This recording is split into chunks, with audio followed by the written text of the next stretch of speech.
How to fix mic not working in Mage Arena.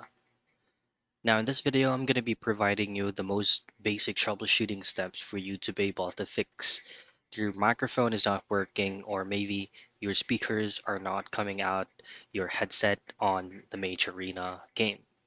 Now, given that the settings from the game directly, specifically on the audio type, are already into full blast, or from the master's volume, you already have 100%. Now let's just troubleshoot the settings from your PC. Now at the lower right portion of your desktop, you should see the sound icon. Right click and then choose on Open Sound Settings.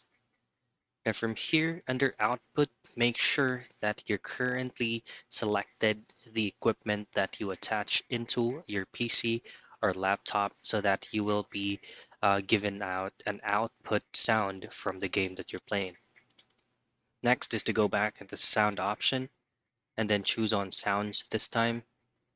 Now in here, what you want to do next is go to playback, select the current speaker that you're using, head to properties, then go back to properties again under controller information, and then go to driver, and then choose on update driver.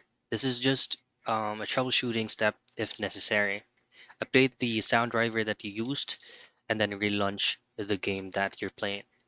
And those are the troubleshooting steps for you to fix mic not working in Mage Arena.